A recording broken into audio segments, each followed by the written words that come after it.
Hello students, कैसे हो आप सब अच्छे हैं? अरे वाह। तो आज जो हमारी पोएम है शहीदों को नमन,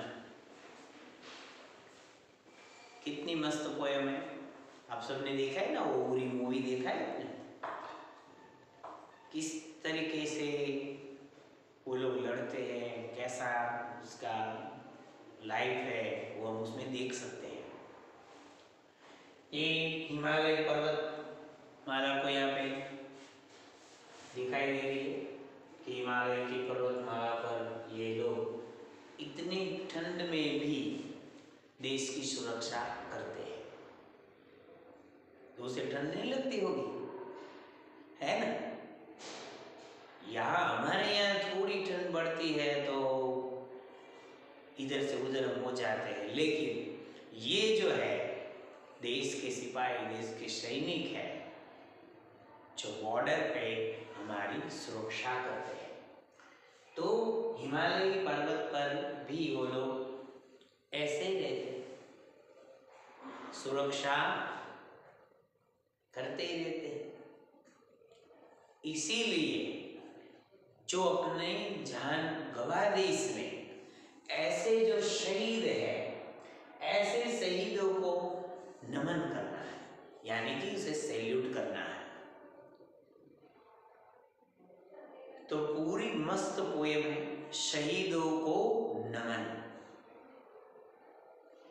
देश की रक्षा हेतु प्राण न्योछावर करने वाले शहीदों को देश का प्रत्येक नागरिक नमन करता है।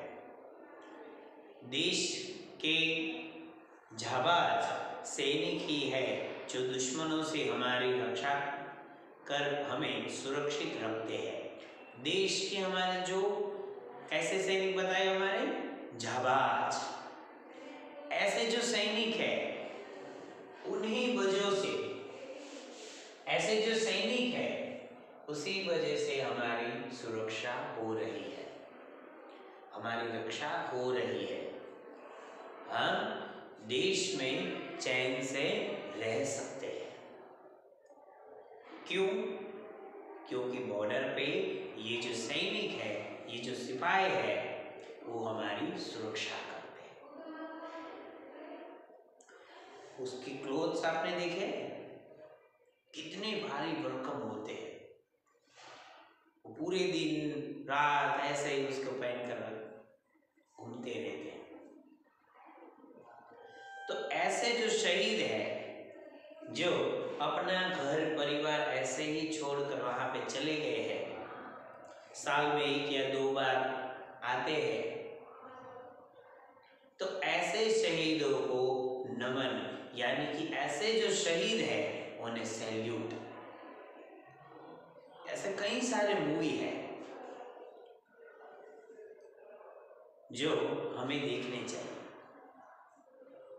और देखकर हमें गर्व लेना चाहिए कि ऐसे हमारे जो शहीद है, ऐसे हमारे जो सिपाही है, देश की सुरक्षा करने वाले हैं, उसमें आर्मी, नेवी, एयरफोर्स ये सब आ जाते हैं।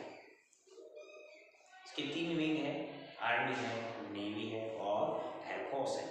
एयरफोर्स है वो वायुमंडल में,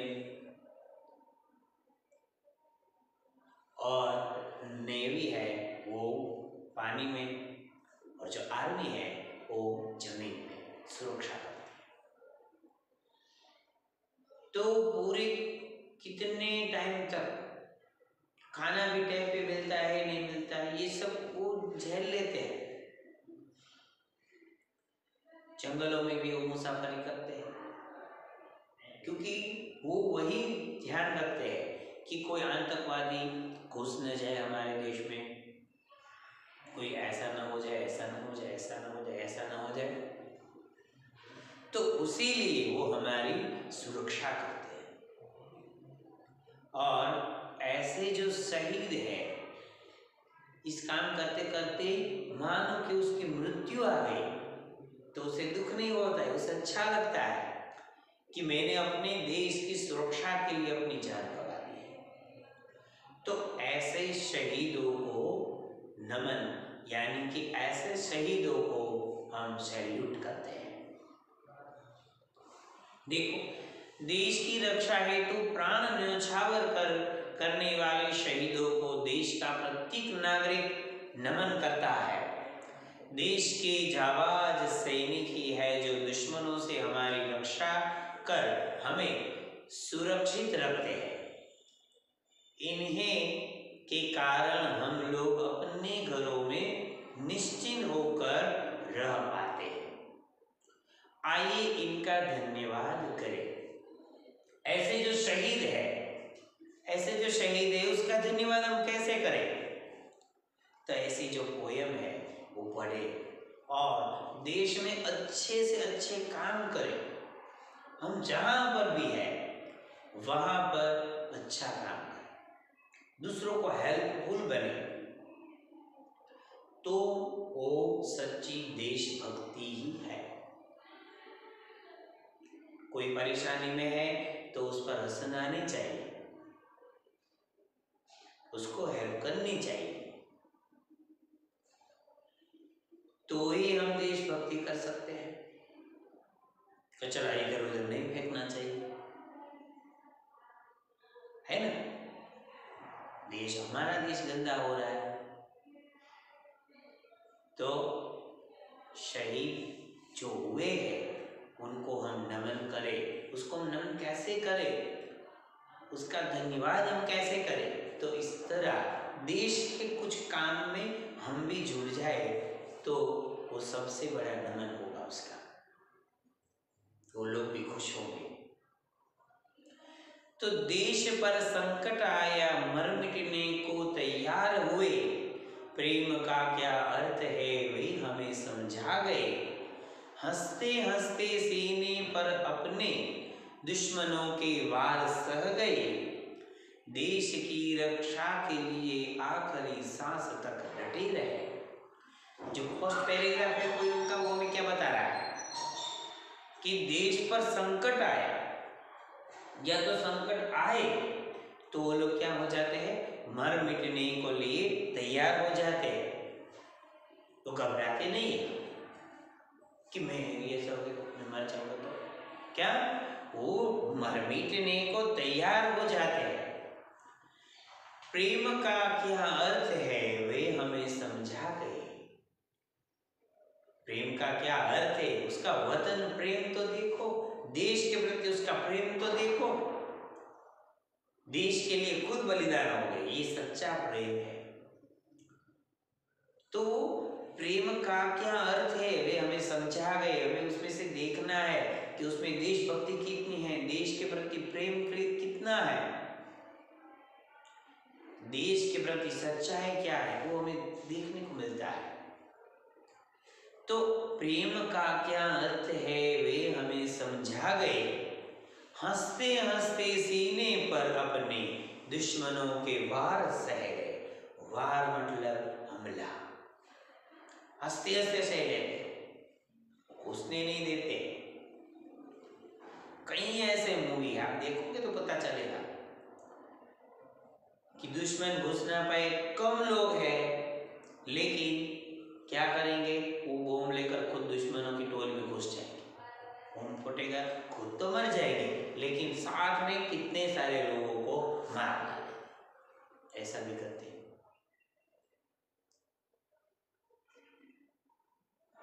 तो ऐसे लोग हैं हंसते हंसते सीने पर अपने दुश्मनों के वार सह गए। वो क्या करेंगे, दुश्मनों का जो हमला है वो हंसते हंसते सह लेंगे, डरेंगे नहीं। उसे पता है कि मैं डर जाऊंगा तो उसे पता चल जाएगा कि इसके देश में सब ऐसे ही डरे लोग ही हैं, तो वो वापस हमला करेगा। इसलिए वो डरेगा नहीं, उसका सामना करेगा, डटकर सामना करेगा। तो हंसते हंसते सीने पर अपने दुश्मनों के वार सह गए, देश की रक्षा के लिए आखिरी सांस तक डटे रहे। देश की सुरक्षा के लिए आखिरी सांस तक लड़ते रहे। ऐसा ये लोग लड़ते हैं तो ऐसा नहीं होता कि मुझे ये यहाँ में जरा सा लग गया है तो चलो मैं हॉस्पिटल जाकर फिर ये वापस लौटने के लिए आता हूँ, तब तक तो सब समाप्त हो जाता है, समझे? इसलिए वहीं पे रहते, मर जाए तो मर जाए। इसीलिए कहा कि देश की रक्षा के लिए आखिरी सांस तक डटे रहे, आखिरी सांस तक। ऐसे पहाड़ी इलाका हो, कुछ भी हो, लेकिन वो हिलते नहीं है। मौत क्यों ना आ जाए, मृत्यु क्यों ना आ जाए, लेकिन वो नहीं हिलेंगे, क्योंकि वो ऐसे ही शिष्ट का पालन करते हैं। शिष्टाचार है इसमें चारा। आजादी के लिए वे अपने प्राण अर्पण कर गए, वीर कभी मरते नहीं यह हमें समझा गए। न जाने कितनी सुहागिनों के सिंदूर धुल गए, हाय हमारी माताओं की गोद सोनी कर गए। फिर से दोहराता हूं, आजादी के लिए वे अपने प्राण अर्पण कर गए, वीर कभी मरते नहीं यह हमें समझा गए। न जाने कितनी सुहागिनों के सिंदूर धुल गए, हाय हमारी माताओं की गोद सोनी कर गए। यहां पे मैं बताया कि आजादी के लिए वे अपने प्राण क्या करें, अर्पण कर दिए। उसने अर्पण करना मतलब दान कर देना, छोड़ देना। वीर कभी मरते नहीं यह हमें समझा गए। जो वीर है वो कभी मरते नहीं है, वीर कभी नहीं मरते। क्यों? क्योंकि उसको, उसका जो वीर है उसका नाम तो हिस्ट्री बन गया, उसकी हिस्ट्री बन गई है। सदियों तक लोग उसे याद रखेंगे। क्यों? क्योंकि उसने ऐसा काम ही किया है।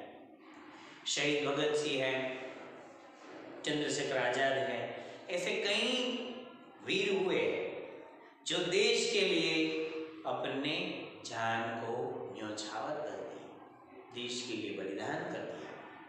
तो ऐसे लोगों को हम भी याद करते हैं ना, अभी याद करते हैं कि चंद्रशेखर आजाद है, भगत सिंह है, याद करते हैं कि नहीं करते हैं? तो ये आजादी के लिए, ये सब तो आजादी के लिए मर गए थे। कितने सारे क्रांतिकारी थे जो कम उम्र के थे, युवा अवस्था में थे, लेकिन फिर भी उसने कुछ सोचा नहीं कि देश के लिए, देश के ऊपर संकट है तो हमें देश की रक्षा करनी चाहिए। तब हमें हमारा जीवन है वो गौण है, देश के लिए हमें बलिदान देने की आवश्यकता है तो दे दें। तो ये बात यहाँ पे है कि आजादी के लिए वे अपने प्राण अर्पण कर गए, वीर कभी मरते नहीं यह हमें समझा गए। इसीलिए तो कहते वीर भगत सिंह है, ऐसे कई सारे, महाराणा प्रताप है, शिवाजी है, उन सबको हम याद करते हैं। क्यों? वो वीर हो गए, तो वीर कभी मरते नहीं है, उसको सब याद करते रहते हैं। तो आजादी के लिए वे अपने प्राण अर्पण कर गए, वीर कभी मरते नहीं यह हमें समझा गए। यहाँ पे पोयम दी है, पेज नंबर 104 पे, इसको नमन करो, उसमें भी ऐसी बात बताई गई। तो क्रांतिकारी लोग थे, आजादी के वक्त थे, तब ऐसे ही हाल करते थे अंग्रेज लोग कि कुछ भी हो जाए, बलिदान ये कर दो, उसको फांसी पे लगा दो, ये कर दो, वो कर दो। तो वीर जो है उसको हम याद करते ही रहते हैं। तो न जाने कितनी सुहागिन मतलब विवाहित स्त्री की सिंदूर धुल गए। जो विवाहित स्त्री है उसका पति जो है वो शहीद हो गया, तो उसका माथे का सिंदूर क्या हो जाता है, धुल जाता है। हाय हमारी माताओं की गोद सूनी कर गए। वो भी किसी के पुत्र होंगे, तो उसकी माता की गोद क्या हो गई, सूनी हो गई, है ना। लेकिन वो माता भी क्या होती है, खुश हो जाती है कि देश के लिए मेरा जो पुत्र है वो शहीद हुआ है। तो शहीदों को नमन, इसीलिए शहीदों को नमन है, शहीदों के परिवार को भी नमन है। आजादी के वक्त चंद्रशेखर आजाद वो सब ऐसे ही हुए थे। चंद्रशेखर आजाद थे, उन्होंने प्रतिज्ञा की थी कि मैं जीते जी अंग्रेज सरकार के हाथ में नहीं आऊंगा। फिर क्या हुआ कि अंग्रेज लोग ने उसे चारों ओर से घेर लिया। अब उसके पास रिवॉल्वर थी, उसने सामना किया, लेकिन अब गोली है, वो बुलेट है, वो खत्म हो गई। उसमें एक ही बुलेट थी, उसने एक बुलेट डाली और खुद को लगा ली। खुद ने शहीद हो गई कि मैं जीते जी अंग्रेजों के हाथ में तो नहीं आऊंगा। और अंग्रेज सिपाही जो है, अंग्रेज के जो सैनिक है, वो भी उनसे इतना डरते थे कि वो मर गए, उसका बॉडी गिर गया, लेकिन उसके बॉडी के पास जाने की किसी में हिम्मत नहीं थी। तो ऐसे जो है वीर है वो कभी मरते नहीं, उसको हम भी याद करते हैं ना। तो न जाने कितनी सुहागिनों के सिंदूर घुल गए, हाय हमारी माताओं की गोद सुनी कर गए। देश के राष्ट्र ध्वज की ऊंचाई दुगनी कर गए, मरकर भी दुनिया से वे अमर हो गए। देखो, आओ आज हम उन्हें श्रद्धा से नमन करें, उनके दिखाए गए मार्ग पर चलने का प्रयत्न करें। देश के राष्ट्र ध्वज की ऊंचाई क्या हो गई, दुगनी हो गई। क्यों? क्योंकि उसने देश की रक्षा कर दी। मरकर भी दुनिया में भी क्या हो गई, अमर बन गई। वो तो मर गई, लेकिन उसका नाम है वो क्या हो गया, अमर हो गया, उसकी हिस्ट्री बन गई। आओ आज हम उन्हें श्रद्धा से नमन करें, उनके दिखाए गए मार्ग पर चलने का प्रयत्न करें। क्या करना है हमें, उसे श्रद्धा से नमन करना है। उनके जो दिखाए गए रास्ते हैं उस रास्ते पे चलना है। देश को संकटों से बाहर निकालना है। देश में यदि कोई संकट है तो उसे दूर करना है, तो ही हम देशभक्ति कर सकते हैं। कई लोग सोचते हैं कि हम सैनिक थोड़े ही, हम कैसे देशभक्ति करेंगे, हम देश प्रेम कैसे दिखाएं। तो देश में जो है उसको आप ध्यान से रखो, ठीक से रखो।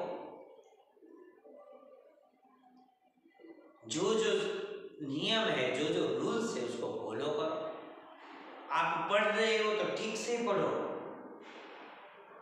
उसमें कहीं झूठ मत बोलो, जो काम है वो टाइम पे करो,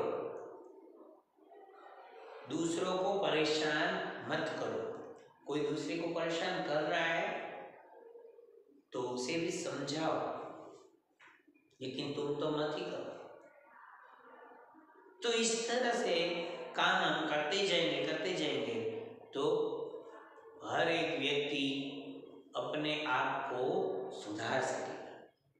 तो ऐसे ऐसे करते पूरे देश में क्या हो जाएगा, सब एक रूप से बन जाएगा, तो हो गया ना फायदा। तो इस तरह हम भी देश की रक्षा कर सकते हैं,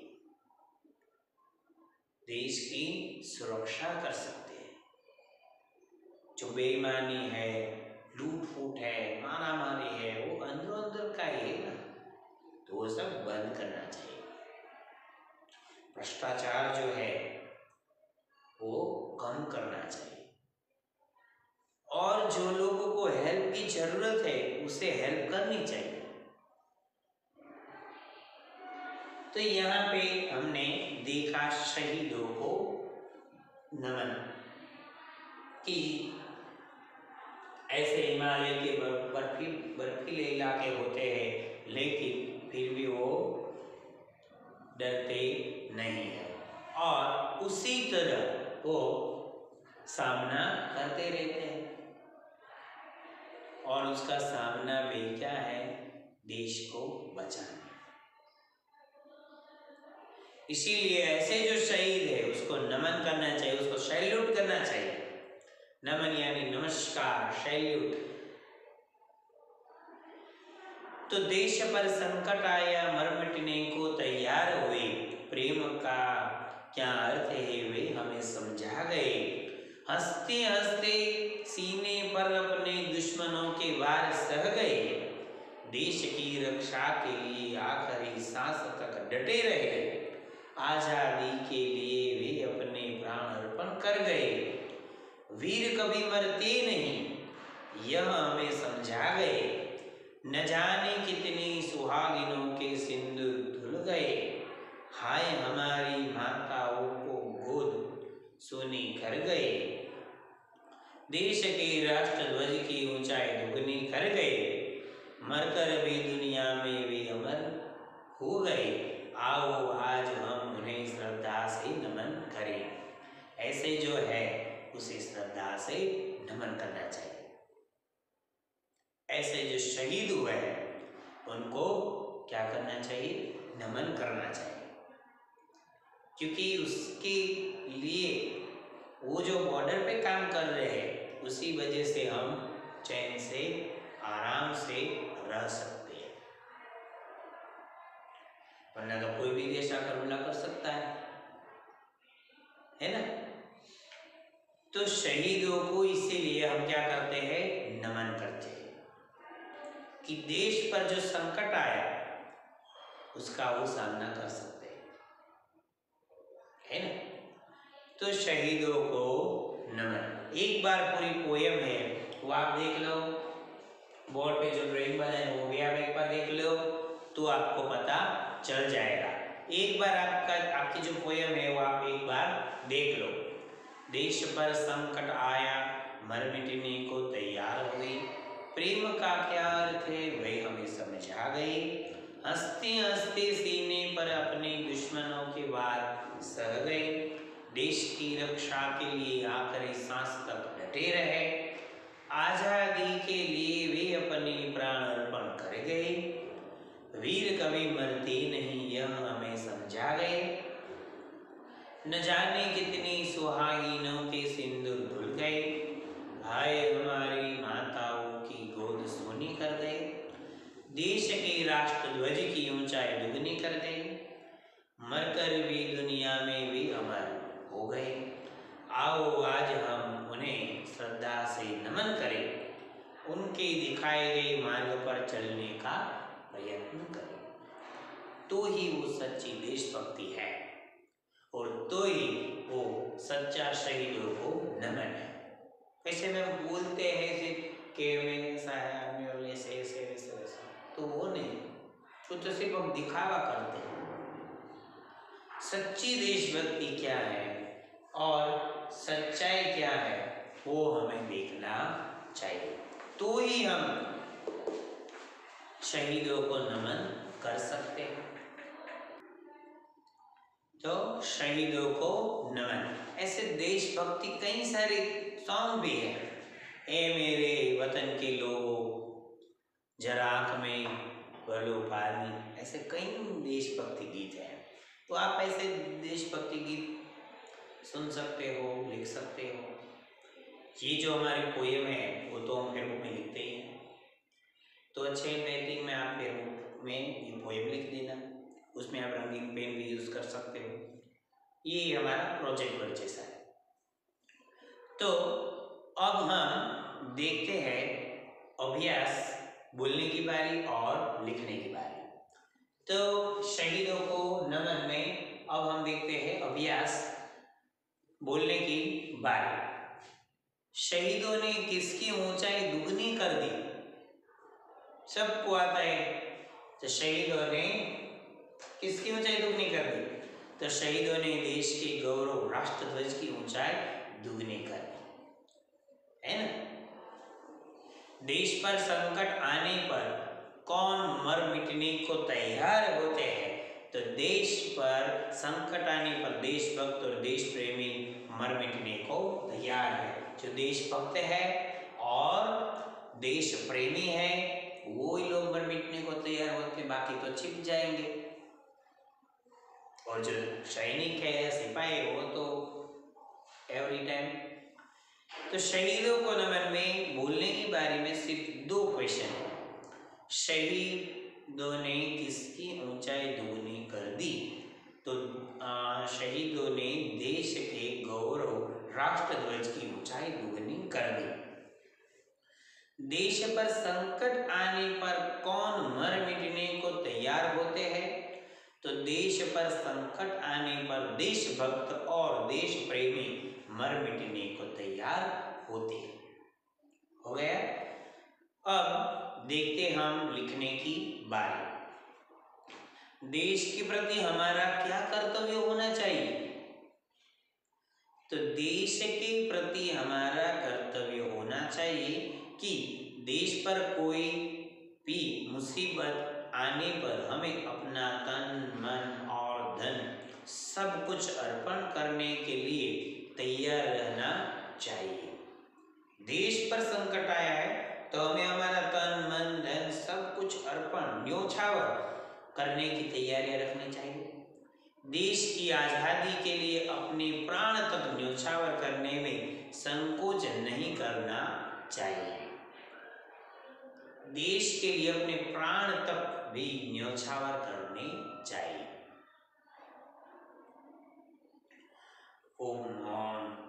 शेठ झगड़ू शाह की गुजराती में स्टोरी आती है। शेठ झगड़ू शाह 7 या 8 स्टैंडर्ड में आएगी, आपको देखना। तो शेठ झगड़ू शाह है वो विशालदेव वाघेला राजा थे। उसके राज्य में राजाओं का शासन चल रहा था, उस टाइम की बात है। तो दुष्काल लगातार 2-3 साल तक चलता रहा। बारिश ही नहीं हुई। फिर क्या हुआ? बारिश नहीं हुई, इसलिए अनाज की कमी पड़ गई। तो उस टाइम जो है वो जिम्मेदारी किसकी थी? राजा की। तो राजा है वो अपनी प्रजा की सुरक्षा करता है। तो राजा ने देखा कि कुछ भी नहीं हो सकता है, लेकिन ये जो शेठ झगड़ू शाह है वो कच्छ में रहते थे, उसको वहां से बुलाया कि भाई हमारी ये स्थिति है। क्योंकि झगड़ू शाह ने कहा कि आपके नगर में ही मेरे कितने वखार है? 40 तो उन सब गोदाम में ज्यादा से ज्यादा अनाज भरे हुए हैं। तो उस राजा ने कहा कि चलो अच्छा है, तो तुम वो मुझे दे दो, मैं तुम्हें मुंह मांगी कीमत दूंगा। लेकिन झगड़ू शाह ने कहा कि वो गोदाम मेरे है, लेकिन वो अनाज मेरा नहीं है। राजा को फिर टेंशन हो गया कि गोदाम तुम्हारा, अनाज तुम्हारा नहीं, तो जिसका भी है मैं उसे दे दूंगा, जो अनाज का मालिक है उसको मैं पैसा दे दूंगा। लेकिन बताया, उस झगड़ू शाह ने बताया कि आप जरा धैर्य रखिए, मैंने वो मंगवाया है कि वो अनाज किसका है, उसमें उस लेटर है वो वहां पे लगाया हुआ है दीवार पे, उसमें लिखा हुआ है सब कुछ। राजा और मंत्री ये सब टेंशन में आ गए कि हमें अनाज मिला है लेकिन ये हुआ। फिर वो लेटर था, वो लेटर पढ़ते, गुजराती में पूरा है चैप्टर, आप देखना। वो उसने पढ़ा तो उसमें लिखा था, क्या लिखा था मालूम है? कि ये जो गोदाम है वो तो मेरा है, लेकिन उसमें जो अनाज है ना वो किसके लिए है? प्रजा के लिए है। उसमें मेरी मालिकी नहीं है, वो प्रजा के लिए है। राजा और मंत्री ये सब क्या हो गए? खुश हो गए। उसका अन्न था, उसमें से पैसे कमा सकता था, लेकिन उसने ऐसा सोचा नहीं, क्योंकि अभी उसने सोचा कि देश की क्या स्थिति है। तो उसने अपना सारा जो धन था वो न्योछावर कर दिया। तो ऐसे लोग भी कई होते हैं जो अपने तन मन धन सब कुछ अर्पण करते हैं। तो देश के प्रति हमारा क्या कर्तव्य होना चाहिए?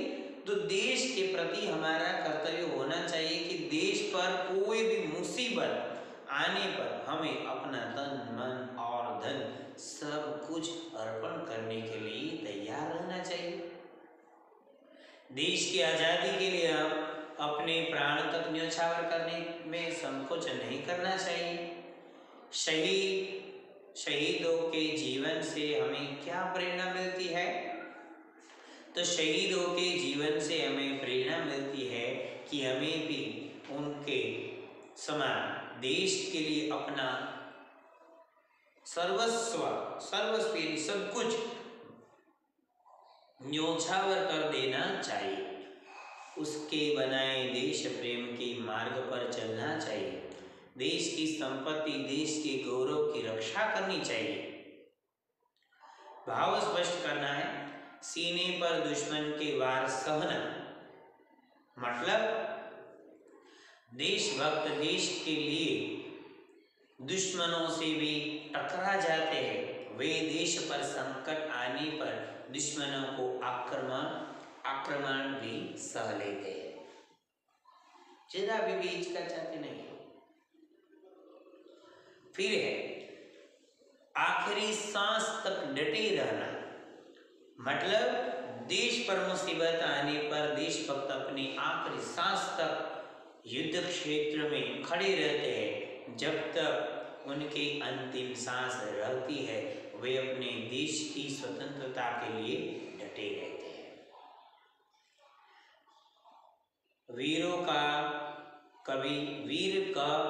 कभी न मरना, वीरों का कभी न मरना। देश के वीर कभी नहीं मरते, वे मरकर भी अमर हो जाते हैं। उनकी वीरता और शौर्यता दुनिया में सदैव जीवित रहती है। राष्ट्रध्वज की ऊंचाई दुगनी करना, तो राष्ट्रध्वज देश के गौरव का प्रतीक है। देशभक्त देश के लिए शहीद होकर उनके सम्मान की रक्षा करते हैं और मान को बढ़ाते हैं। मरकर भी अमर होना, तो देश पर मर मिटने वाले कभी नहीं मरते, वे देशवासियों के हृदय में सदा जीवित रहते हैं। ऐसे सुकर्म कर वे सदा के लिए अमर हो जाते हैं। तो ऐसे कवि शहीदों को नमन करते हुए कहते हैं कि देश पर संकट आने पर देशभक्त अपने प्राण तक न्यौछावर कर देते हैं। उसे कुछ ऐसा होता है कि मर मिटने के लिए तैयार है। कविता का प्रतिपाद्य लिखिए, यानी कि आपने पोयम में से क्या सीखा। तो शहीदों को नमन कविता वीर रस से ओतप्रोत है। उसमें क्या है? वीर रस है, वीरता की बात है ना। कवि शहीदों को नमन करते हुए कहते हैं कि देश पर संकट आने पर देशभक्त अपने प्राण तक न्यौछावर कर देते हैं। वे अपने प्राण देकर देशवासियों को देश प्रेम का अर्थ सिखा गए। दुश्मनों का आक्रमण वे हंसते हंसते सह गए। जब तक उन्हें मृत्यु नहीं आए तब तक वे अपने देश की रक्षा के लिए लड़ते रहे। वीर सिपाही कभी मरते नहीं, वे देश के लिए मरकर भी देशवासियों के लिए दिलों में जीवित रहते हैं। उनकी देश सेवा की नमन करते हुए हमें उनके दिखाए देश प्रेम के मार्ग पर चलना चाहिए। उसके दिखाए हुए रास्ते पर ही हमें चलना चाहिए, तो हम सच्ची देशभक्ति कर सकते हैं, है ना। तो बोलने की बारी और लिखने की बारी आप एक एक बार देख लो। क्वेश्चन बोलने की बारी में 2 क्वेश्चन है, लिखने की बारी में 4 क्वेश्चन है, और क्वेश्चन नंबर 3 है भाव स्पष्ट कीजिए। उसमें भी 5 लाइन दी हुई है, तो वो भी आपको लिखना है। तो ये बात आपको समझ में आ गई है ना। कविता पढ़कर कौन सा भाव मन में उठता है? कविता पढ़कर हमें कौन सा भाव उत्पन्न होता है? एमसीक्यू देखते हैं हम। एमसीक्यू तो यहां पे मैं एमसीक्यू लिखता हूं। फर्स्ट है कविता पढ़कर कौन सा भाव मन में उठता है? तो उसमें आंसर है क, वीरता। कौन सा भाव मन में उठता है? वीरता का। सेकंड है एक अनमोल भाव चुनिए। एक अनमोल भाव अनमेल भाव चुनिए। अनमेल यानी कि ये जो ऑप्शन है उसमें 3 है वो सेम होंगे, एक जो है वो अलग होगा, तो उसे कहते हैं अनमेल। तो श्रद्धा, प्रेम और विश्वास ये तो एक जैसे लगते हैं ना, लेकिन ये धुना है वो नहीं है, तो दुर्गुण है। ये 3 गुण है, तो इसमें घ आएगा। थर्ड है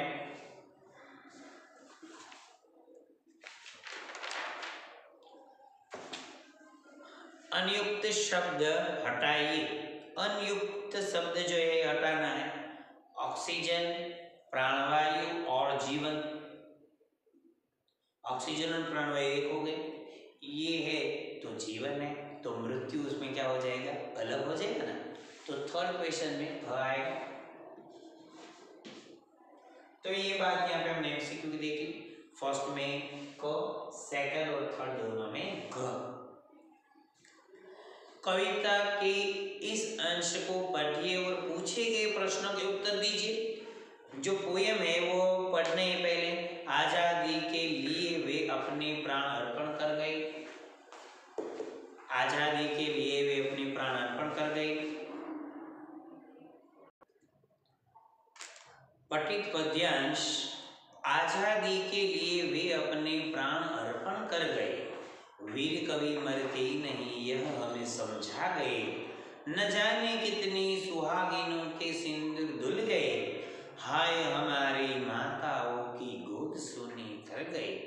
ये उसके नीचे दिया गया है क्वेश्चन। आजादी को पाना क्यों आवश्यक है? आप सोच कर रखा है, मैं आंसर बताता हूँ। माँ की गोद सुनी हो गए से क्या अभिप्राय है? वीर पुरुष की 2 विशेषताएं और लिखिए। आजादी का एक पर्याय लिखिए। तो यहाँ पे दिया हुआ है फर्स्ट क्वेश्चन, आजादी को पाना क्या आवश्यक है? तो आजादी को पाना इसीलिए आवश्यक है क्योंकि गुलामी अभिशाप है। गुलाम व्यक्ति पिंजरे में बंद पक्षी के समान होता है जो स्वतंत्र जीवन जीने के लिए तड़पता रहता है। माँ की गोद सुनी हो गई से क्या अभिप्राय है? माँ की गोद सुनी हो गई से अभिप्राय है कि देशभक्त देश के लिए शहीद होकर अपने माँ की गोद सुनी कर गई। वीर पुरुष की 2 विशेषताएं और लिखनी है। तो वीर पुरुष कभी कठिन परिस्थितियों में घबराते नहीं है। वीर पुरुष हर कठिनाई का सामना साहस और हिम्मत से करते हैं। आजादी का एक पर्यायवाची लिखना है, तो वो है स्वतंत्रता। क्या है? स्वतंत्रता। अब हम देखते हैं भाषा संसार। तो भाषा संसार में आप देखो तो भाषा संसार में 3 क्वेश्चन है।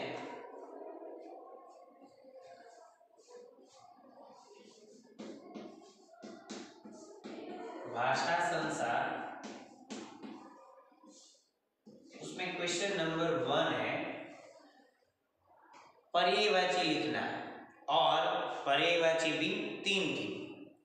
माता फर्स्ट है माता,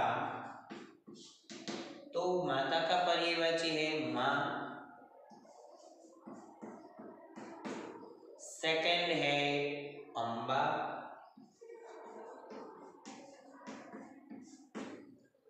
और थर्ड है अम्मा। मम्मी भी आप लिख सकते हो, जननी भी लिख सकते हो, गुजराती शब्द है जननी। झंडा शब्द का पर्याय झंडा का पर्याय है ध्वज।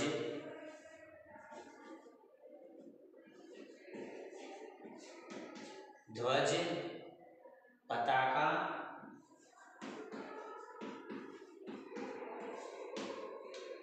और है ध्वजा।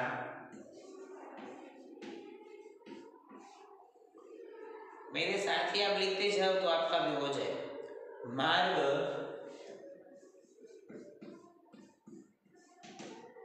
तो ये है रास्ता।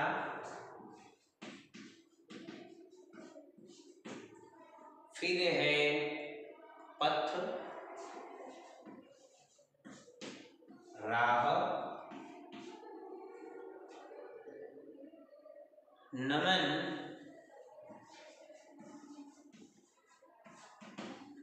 मतलब है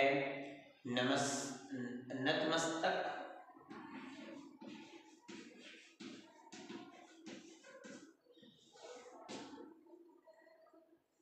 वंदन, और है प्रणाम।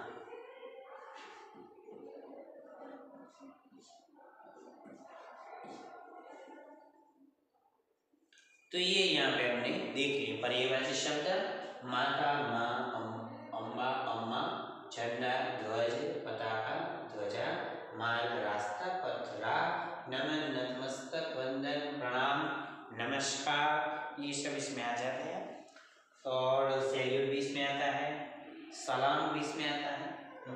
ओके, माता, झंडा, मार्ग और नमन, तो इसके हमने पर्यायवाची शब्द देख लिए। अब है विपरीत अर्थ लिखिए, यानी कि विलोम शब्द। तो ये पहले लिख लो आप। भाषा संसार का वर्ग मेरे साथ साथ आप करते जाओ तो आपका भी भाषा संसार का वर्ग खत्म हो जाएगा। अब देखिए क्वेश्चन नंबर 2, विलोम शब्द है देश, तो क्या हो जाएगा विदेश।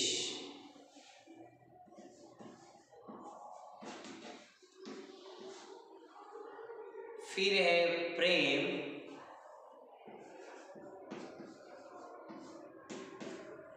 तो उसका विलोम है घृणा।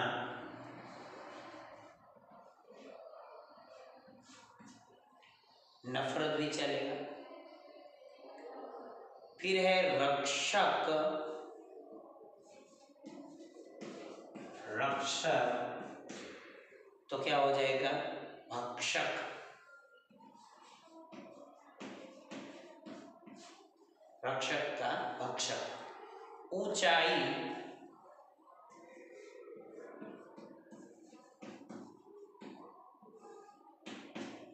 तो ऊंचाई क्या है नीचाई।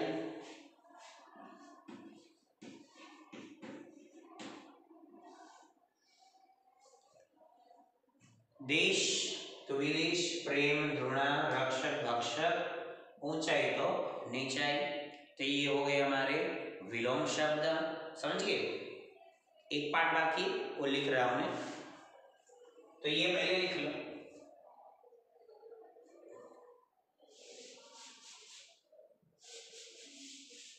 दूसरा पार्ट देखते हैं हम, अर्थ।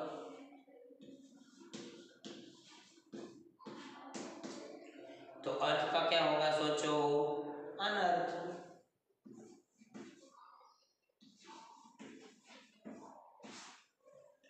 अर्थ का अनर्थ। अमर,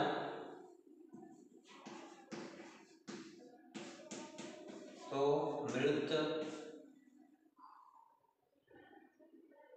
आजादी,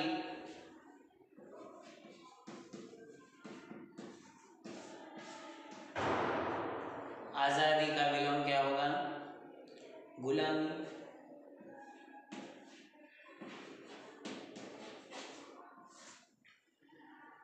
वीर,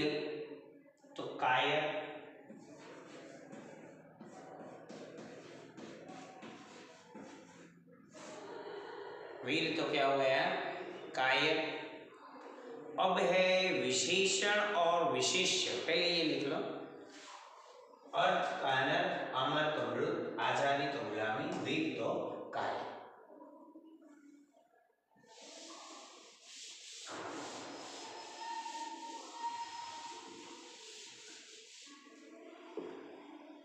क्वेश्चन नंबर 3, उसमें है विशेषण। विशेषण आपको दिए हुए, आपको सिर्फ विशेष्य ढूंढने हैं। तो आखिरी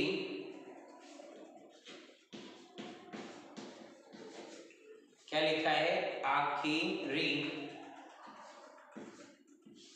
तो उसके सामने आएगा क्या, आखिरी क्या आया था, सांस, आखिरी सांस तक लड़ेंगे। नेक्स्ट देखें तो कितनी,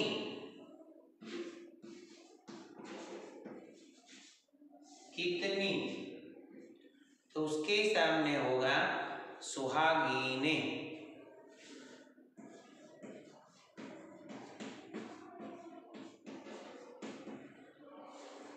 सुहागिने,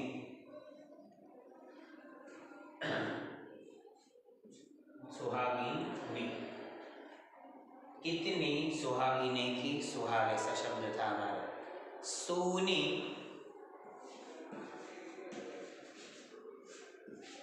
तो क्या होगा, सुनी, याद करो तो, सुनी गोद।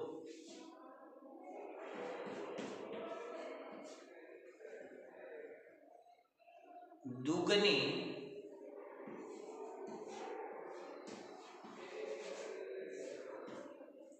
दुगनी, तो क्या होगा, ऊंचाई।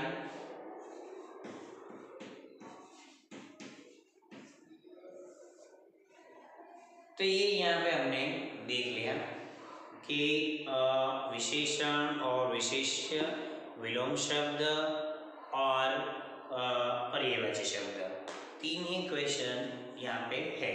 फोर्थ वाला क्वेश्चन सिर्फ पढ़ना है। तो शरीर की सुंदरता को बढ़ाने के लिए जिस प्रकार मनुष्य ने भिन्न भिन्न प्रकार के आभूषणों का प्रयोग किया, उसी प्रकार उसने भाषा की सुंदर भाषा को सुंदर बनाने के लिए गहने बनाए।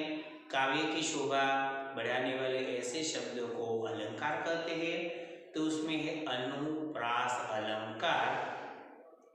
जब एक ही वर्ण की दो या दो से अधिक बार आवृत्ति होती है, बार बार आता है, तो उसे अनुप्रास अलंकार कहते हैं। देश पर संकट आया, मर मिटने को तैयार हुए, उसमें म है वो 2 टाइम आया, तो इसे कहते हैं अनुप्रास अलंकार। इस उदाहरण में म वर्ण 2 बार आया है। पुनरुक्तिकाश अलंकार, जब एक ही शब्द 2 या 2 से अधिक बार आता है, जैसे हंसते हंसते, तो इसे पुनरुक्तिक प्रकाश अलंकार कहते हैं। हंसते हंसते सीने पर अपने दुश्मनों के वार सह गए। कविता में से अनुप्रास अलंकार के उदाहरण छांटकर लिखिए। तो ऐसे उत्तरसित पढ़ने के लिए था। क्वेश्चन नंबर 4, फेयर बुक में पोएम लिखनी है, शब्दार्थ लिखने की बारी, बोलने की बारी, और एमसीक्यू।